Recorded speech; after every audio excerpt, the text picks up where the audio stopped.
Dharmendra Pradhan place లో berth ఎవరికి దక్కుతుంది? కొత్తగా కేంద్ర కేబినెట్ లోకి ఎవరిని తీసుకుంటారు?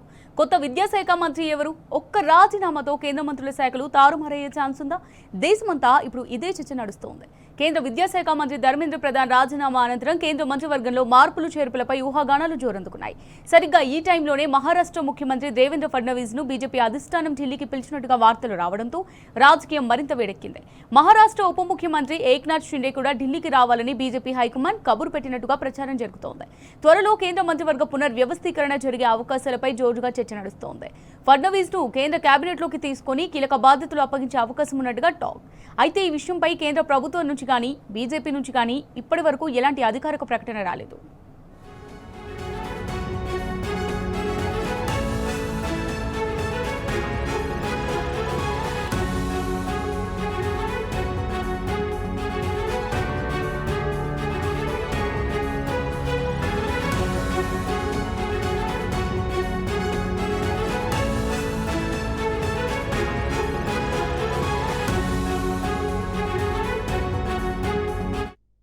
రైట్గా దీనికి సంబంధించి మరిన్ని డీటెయిల్స్ మా ఢిల్లీ రిపోర్టర్ సురేష్ అందిస్తారు. సురేష్, మరి ధర్మేంద్ర ప్రధాన్ ప్లేస్ లో బెర్త్ ఎవరికి దక్కే ఛాన్స్ ఉంది? దీనికి సంబంధించి డీటెయిల్స్ ఏంటి?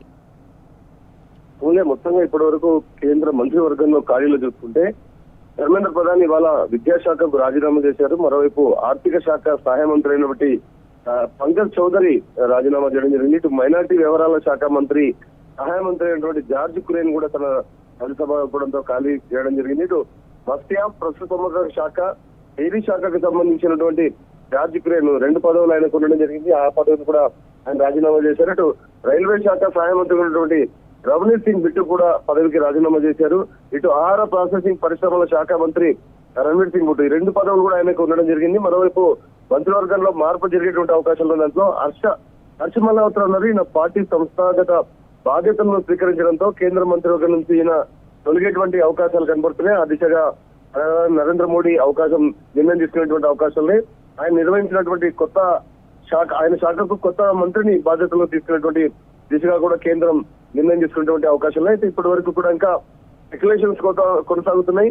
గత కేబినెట్ విస్తరణ విషయాలు చూసుకుంటే మాత్రం 2021 జూలై 7న మోడీ 2.0లో అతిపెద్ద పునర్వ్యవస్థీకరణ జరగడం జరిగింది. అప్పట్లో 12 మంది సీనియర్ మంత్రులను నిష్క్రమించగా 36 మంది కొత్త మంత్రులను కేంద్ర మంత్రివర్గంలోకి తీసుకోవడం జరిగింది. ప్రస్తుతం ఫడ్నవీస్ మహారాష్ట్ర ముఖ్యమంత్రి అయినటువంటి దేవేంద్ర ఫడ్నవీస్ ఢిల్లీకి బీజేపీ అధిష్టానం పిలిచినట్టుగా తెలుస్తుంది. ఆయనతో పాటు ఉప ముఖ్యమంత్రి ఏక్నాథ్ షిండేను కూడా అధిష్టానం ఢిల్లీకి పిలిచడంతో ఈ చర్చ మొదలవడం జరిగింది. ఫడ్నవీస్ కు కేంద్ర మంత్రివర్గంలో కీలక బాధ్యతలు అప్పగించే అవకాశం ఉందని చెప్పి వినపడడం ప్రస్తుతం రాజకీయాల నుంచి సమాచారం అందుతుంది. ఇటు దాంతోపాటు కొత్తగా కేంద్ర మంత్రివర్గంలో వచ్చే వాళ్ళ పేర్లు చూసుకుంటే మాత్రం స్పెక్యులేషన్ గా వినపడుతున్నది. శ్రీకాంత్ షిండే, ఇటు మాజీ బీహార్ ముఖ్యమంత్రి, అలాగే ఎన్డీఏ కూటమిలో భాగస్వామి జేడీయూ అధినేత నితీష్ కుమార్ కు, అలాగే మాజీ ఆర్బీఐ గవర్నర్ అయినటువంటి శక్తికాంత్ దాస్, మరోవైపు టీఎంసీ నుంచి ఉన్నటువంటి బీజేపీకి మద్దతుగా ఉన్న